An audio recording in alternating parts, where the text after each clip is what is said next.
Hello, ladies and gentlemen, and welcome back to another episode of Steelheads Weekly with myself, Darius Domingues, and my co-host, Mark Freitas. Mark, how are we doing this week? I'm doing all right. It's a nice Monday Remembrance Day. Probably doing better than the Steelheads after this weekend, you know. That is probably true. Yeah, very true. Maybe change a little bit of the back setup here. I'm like, you know what? He's got his jerseys. I'm like, I should probably do that for mine too. Set it up. Get some of my Steelheads memorabilia here. Yeah, So I've got my Teichman jersey here. good Yeah, stuff, good stuff. Nice to represent the team. The old logo as well, the first Steelheads logo, which is pretty cool. yeah. And I will, hint at we are getting some guests going forward. So we will be getting some guests on the show, and we just want to thank everyone who has been tuning on. We know we've heard from a few people who do watch here and there, so we appreciate everybody who has been tuning in. But the Steelheads this week, Mark, it's another 3-3 weekend. They had one, I believe, last weekend. I was mistaken in the last episode. I guess I forgot that they played Sunday. I don't know. I was just reading the Yeah. schedule and it completely passed me by. I did not see that, but not a good weekend. Not a good weekend. No, 0-3, and we're gonna get into a lot of the meat and potatoes of it, but like not much to like either. not much to like, not much to talk about. Well, a lot to talk about on the disappointing front of it, but Sure, no, positive front, hard to pull a positive. I think, right? no positives Yeah. Well, we're whatsoever. gonna try and spin it into a positive as much as we can. But I was talking about. Let's start with Friday. They're in Ottawa. They're playing at TD Place in Ottawa, and I was saying that this is the game out of this weekend that I feel like you absolutely need to win because Ottawa always plays you hard, and Ottawa isn't like a top team in the league. This is a team that you should be No. able to beat if you have aspirations of being a top team in the league, and obviously going to the Memorial Cup or the OHL final, right? They didn't do that. They lost 5-1. It was a poor performance. And I want to get into some stats. And I think this is going to be a very statistic heavy episode because I want to bring some stats to the table because they haven't been good in a I lot like of stats. categories. Yeah. So, not in this game specifically because Ottawa got 5 power plays, Steelheads get 0. Now, say what you want about OHL officiating. I'm not sure if the Steelheads were just totally undisciplined or if that's OHL officiating because the last time Ottawa was here in Brampton, it was not a good game. It was not officiated well. I'll just leave it at Uh, that. That's Yeah. horrible. I'm actually gonna say, you know what? I'm gonna say that's OHL officiating because there's no way you Both can go through a game and no way, man. It's hard for Oh me to my believe. God. It's hard for No, me to oh believe that yeah. you would get 0. Ottawa also had 48 shots on goal. So this is something we've been talking about with the Steelheads too, and it hasn't really plagued them up until this weekend, I guess. But it's been Yeah. an underlying issue where they're getting heavily outshot sometimes. Like not all the time. James Richmond's teams normally outshoot their opponents, and they have been, I think, majority of games so far this season. But when they lose and it's ugly, they're getting outshot like crazy, like almost 50 shots Yeah. allowed. So that's another big issue I've been noticing. And the power play, I'll save it. We'll get to it later. This game, Ottawa scores 2 on the power play. I wouldn't say that was the difference maker. You only score 1 goal. This is not a winning recipe per se. Jack Van Volsen continues his hot streak, scoring again in this game. You wrote an article about him as well. So he's been pretty good. We'll pick that positive out of it there. That's a positive. He's tearing it up. Exactly. So, and Ivan Kovic starts the weekend. I don't want to say not well because I feel like his team didn't really give him a chance to win. They only score 1 goal, and he still made like 42 saves in this game. Yeah. So Yeah. he did play a good game. He is a great goaltender. So I'm not going to pin this one on him. But Mark, like, I don't know about you, but I see a game like this and I go, okay, you got 2 more games this weekend. Like, Yeah, they're against exactly. pretty decent teams. Like Kingston's a pretty good team, right? But you think they might be able to pull one out here, but unfortunately they didn't. And this did not kick things off right. Like probably should have won this game, I think. They should have won this game, and they didn't. Granted, they went to Gibbons this game, Yeah, which I think he's a good backup, good goalie, but they left this poor guy out to dry. 8-2, yeah, and that's a bad way to go into your weekend. You lose 5-1 the night before, head into Kingston, and you get shelled 8-2, and I don't know what's happened in the offense. They can't score. What's going on now? And it's a lot of questions that need to be answered. And granted, there are some injuries. right. With Should mention that. with like I said, like Leskivar I believe he's still out. I don't even think he played this weekend. Zabeski, I believe, is still out. Yeah, and obviously Carmiers. Like those are three big pieces in your lineup that are not there, and especially on defense because like Stevie's there and he's a rock, so he's one of their better defensemen, and having him out is hard because Yep. he's your shutdown guy. Up front with Zabeski, he brings some grit and all that. Same with Carmiers. Like I said, I compare him like those guys that go hard into the net, and you're missing a lot of key guys that help contribute to your team. Yeah. And you have, so in replacement of those guys who are out, obviously big part of the team, like you said, in replacement, they have rookies coming in because that's just the way it is, right? This is the OHL. Right. Troy Patton's getting into games, right? They have a couple rookies coming in. And a couple of your rookies are out there for a lot of goals against, right? And that might just happen, right? And Kingston's a pretty good team, and that's just going to happen. There's inexperience on the ice. But the thing for me with the Steelheads now, in a game where you lose 8-2 and you have your backup in net, right? And you're like you said, kind of leaving him out to dry. They managed the shot clock a lot better in this game, like only 33 against. But again, you're getting outshot. Yeah. Very uncharacteristic for JR's hockey teams. Because they usually always, even in a loss, outshoot their opponents usually in their play style. So yes, that's worrisome for me in the way that, like, why are you not playing the way, why are you not playing his systems, right? Why have we gotten away from that? And not only that, the offense, like you said, has completely dried up. Not only 5-on-5, because you only get 2 goals again in this game. And say what you will, I mean, Kingston's a good team, right? You only get 2 goals 5-on-5 in this game. 0 for 2 on the power play again. And all of a sudden, the power play is a major issue on a team that has some really good offensive players. Porter Martone is now projected to go first overall in this year's draft. Raycroft is there as well. Like Luke Misa started getting going again because he's playing on that top line. Like, hot. He's been hot, right? Like Sova's been pretty good, I think, up until this weekend. A lot of that can go for a lot of players, but they're now operating at a 15.6% power play. You have teams in the OHL right now, like London and a couple other teams, that are operating, like Ottawa, for example, that are operating at 30% or near 30%. Like, it's just, which is very high. If you look in the NHL, the Winnipeg Jets are 41% right now. That's not sustainable. But 15.6% on the power play is not good enough for a team that has this many offensive weapons. And I think we're starting to see the defense is an issue too. We'll get to that later. But, also, I want to correct myself. Zabeski was back in the lineup on Friday. Okay, so he was back in the lineup. Yeah, they are missing a couple key players still in Leskovar. Like you said, Carmiers has been really good, so you're missing offense there as well, and defense. He's a responsible player, Carmiers. So, but I think we're starting to realize where the issues may lie. Maybe it's the special teams as well. That could be a huge issue. And I don't know what you're seeing on that, but those are concerning stats for me. Well, you already know how I felt about this power play. It's been like the same thing I've noticed for so long. It doesn't matter who the coach is, who the GM is. All they do is pass on the power play. They're always looking for the perfect shot. Just throw it on the net and do your thing. That's all you got to do. I know it's easier said than done. Like I said, like if it was me on the ice, there's no way I could do any of this stuff. These guys skate rings around me. But like, man, like you guys are like professionals in a way where it's like instead of just passing and passing, just throw something to the net. That's all you got to do. It's how you'll score. You'll get your power play up, and they already know they're going to go to Martone or Rycroft. So look at different alternatives.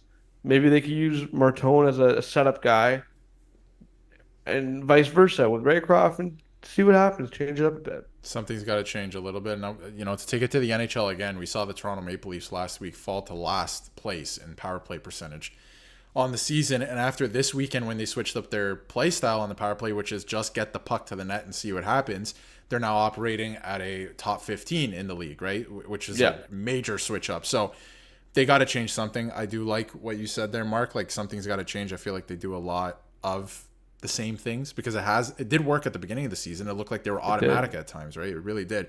And then the other thing too is why they're losing games, I think, is again, in this game against Kingston specifically, Kingston scored on 50% of their power plays. They were 2 for 4.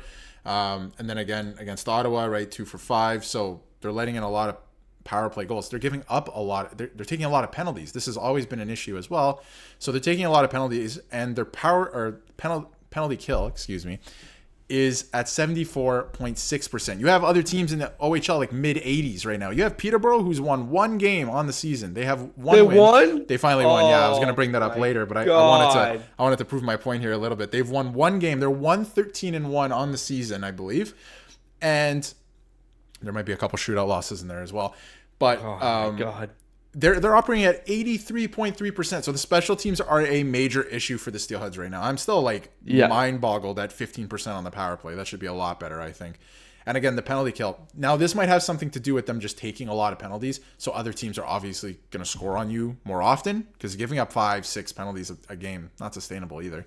Yeah, But that too. But they also think a bunch of rookies probably on the penalty kill now too, because most of your penalty kill guys are. Well, that's the thing. You can't have your top two lines playing the entire game at that point, right? So you have to switch things up. And I'm not going to blame any of the rookies either. It takes you a long time to get acclimated in this league. Like, it takes you a while to get up to speed. So I'm not going to blame them. But and they barely get any ice time, those poor guys.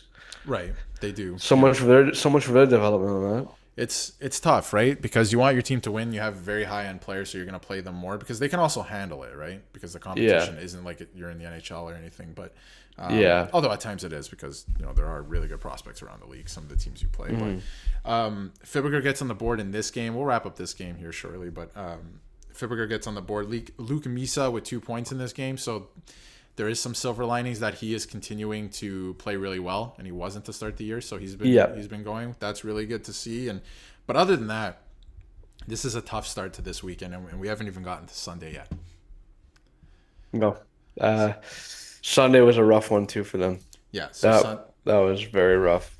Sunday we come back home, and again, in last episode, I don't know why I skipped over this game. I guess I just didn't see it on the schedule for some reason. But you come into this game. I blame the OHL app. It's all their fault. They haven't fixed anything. There is something weird with that, by the way. I can't access any of the Steelheads stuff on that. No, you have to go to the schedule part, so you have to click the thing on the side. Go day by day. It's and then you go to other teams. It's all right there. So I'm gonna blame the Steelheads at this part. Well, no, I think I don't know. I think whoever runs the app by somebody else. I don't think the apps are run by the teams. I don't know. We'll see. Could be. Who knows? But anyway, fix the app. Whoever's in charge of the app, I'm not pointing fix pointing the fingers. app. Fix the app, please. I'm trying to. I just need to look at the schedule. But you come into Sunday, you're back at home. You want a really good effort. You're playing the Brantford Bulldogs, which they're right behind the Steelheads at this point in the standings. Yep. So you want. And they didn't start Leaners. And they did not start Ryerson Leanders, which I thought was interesting back in Brampton, but it is what it is. And I mean, they already did that. What happened, right? We know what happened last time. Right. And even with this win, Brantford picking up this win against the Steelheads, they're still behind the Steelheads in the standings. They're outside of the playoffs, looking in ninth place. The Steelheads are now in 8th place. Not a place you want to be, especially with the games played shrinking. The gap, right? They don't have any games in hand anymore. Too many games in hand, as we were talking about last week. You play 3 games in a week, and it catches up pretty quick. But again, the power play is the story of this game. Brantford scores on 2. Yeah, 0 for 5 for the Steelheads, and Brantford scores on 2 of their 5 opportunities. So equal in that way, but you're not scoring on your power plays. They have to get scoring on the power play. I'm telling you. The power play, we've seen it with the Toronto Maple Leafs in the NHL. The power play can literally win you a hockey game. It can. And they're not scoring. They're scoring on very little of their opportunities the last couple of weeks. It started really hot. I don't know how you feel, Mark, but the first couple of games, I thought, wow, this team is automatic. Like, anytime you take a penalty against the Brampton Steelheads, you're going to get scored on. Yep. That's how I felt too. And then all of a sudden, the last few weeks, it's just been dried up, and nothing's been happening, man. They've made no adjustments besides putting Van Volst in front of the net, which I've been advocating for a year now. Right. Obviously, I don't have the channels, so they could have changed it this weekend, but that's a big thing where I was like, put him in front of the net. That dude's a big body. Have him there. He has good hands, right? This is something we talked about it last episode, where he's not, the fastest player, but he has really good hands and he has a good shot. Like, if you put him in front of the net, he can make things happen, especially on the power play. But the power play has not been clicking. So once they get that under control, I feel like they may improve pretty drastically. But we're gonna have to see how that goes. Again, same topic we've been talking about. Luke Misa, goal and assist in this one. He's been really good. Finn Harding, I'm not sure if you saw the goal, Mark. It's a nice goal. Nice little backhand move. Yeah, I think I saw it on it. Yeah. from the Pittsburgh Penguins prospect. He had 3 points in this game. He had points on all 3 goals he was in on, so pretty good. McGregor Richmond scores in the third as well, but it was too little too late. I mean, I also want to give, I guess, a shout out. I know this is a Steelhead Central show, but Jake O'Brien scores the hat trick in Brampton, so he really helped out his team there getting the hat trick. And the Steelheads did outshoot Brantford in this game, so back to the game plan, I guess, and that was going well in this one because we see the Steelheads outshoot their opponents most of the time. So Yeah. back to status quo there, which is good, but not a good weekend. 0-3. There's a lot of pretty glaring problems, I would say. Some of them have to do with injury, but even, injuries happen in the playoffs too. So, you can't rely on just a couple players. No, you can't. And everyone has to work as a unit, and they're not right now working as a unit. They're too busy relying on Misa, Van Volsen, Martone, and Raycroft and Silva, and everyone else just kind of cruising with them. And there's only so much that these guys can do right now Right. for the team. And honestly, I want to mention to Zidlitsky because he's He has been good. good. He has been good. Yeah, no, So 100%. He's turned it up a little bit as well. He's really getting in there. He's getting some points as well. And you know what? You can't blame him for not trying. That guy looks like no, he is trying 100% of the time. that guy, every game I've seen him play, my God, Yeah, this dude's just like 100% every shift. They could be down, he's going. So, he has been pretty good this year. He has yeah. no complaints. There's a couple guys no complaints. Like Luke Misa, I think he's been playing pretty good. Obviously, the top guys didn't score as much this weekend. This was a tough weekend for the top guys. I mean, Raycroft gets on the board, obviously, in Kingston. But other than that, pretty quiet weekend for your top guys who have been everything for Yeah. the team. But a couple glaring holes they got to fix. But now they have an opportunity to do that this coming week, Mark, with a couple games here this weekend. And they only have 2 games this weekend, and I mean that this time. They only play twice, and it's Friday and Saturday. They play Barrie in Brampton this Friday, 7 p.m. start. Now, Barrie, interesting team, always seems to have the Steelheads number. They're 11-5 on the season. They are 4th in the Eastern Conference. This is a great opportunity to try and catch up to them and start making up ground in the East because the Steelheads are in 8th right now. So I don't know what you see from this game, but Barrie just seems to always have their number for whatever reason. But I think this is honestly a must-win. It's a must win for them, yeah, of course. 'Cause then you get a win this weekend or a win Friday, climb up who's ever in front of you, try to win Saturday. Again, just keep climbing. Take one game at a time. Yeah. And then they play Saturday. They're in Brantford for a rematch with the Bulldogs, 4 p.m.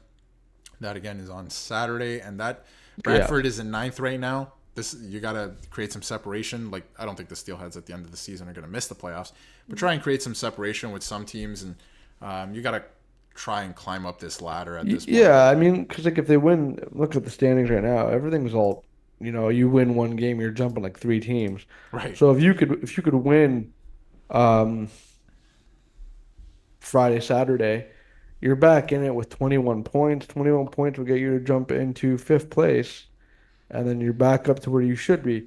And surprisingly, Niagara's still in first, which is shocking. Niagara has been quite good, and the Steelheads are probably I think a bottom 5 power play right now in the league, so they got to get that going, and no better opportunity than this week ahead. I think they really have to focus in on these 2 games because this is a weekend where you can try and get back on track where you're not playing Yeah. top teams in the league. It's tough when you're not playing well, and then you got to play teams that are playing well and are top in the league. But these 2 teams, they're not that, so they got to try and win both of these games to put them in a better opportunity here. Yes, they do. And if not, things could turn quickly for the worse. So Yeah. they need to get things going, especially with the World Juniors coming up, because you're going to be missing some guys. Yeah, you're going to be missing Martone. There's potential. I mean, Ivan Kovic, we haven't heard too much about that, but there's potential still, right? So, a couple There's guys. Martone, Zidlicki, Raycroft. maybe. Yeah, for him as well, for Czech Republic or Uh, Czechia. yeah, and So there's Fibiger as well. We might be missing. So, we'll just have to see how that plays out specifically. But again, this is not a good sign if this is how it's going to be when certain guys are out of the lineup. It's going to be tough going in December. So, they got to pick things up pretty quick. they need to turn things around fast because this is supposed to be a win-win year or try to go as far as you can. Yeah. So far, it's not looking very good. not so far. 8th place in November, but maybe this will be a fun story, just like 2017 was, where they were in last place in January, and they That made it was all the way. fun. Yeah, I think they went on like a 15-game heater. it was. They won a lot of games in a row. That was fun. So this has potential to be that, but they got to get back on track this weekend. But any final thoughts, Mark? Right. No, they just gotta, hopefully everyone can get healthy soon with Escobar and Carmira's. I don't think Carmira's injury, I don't think I've seen it on Twitter, like what's been said, so I don't know.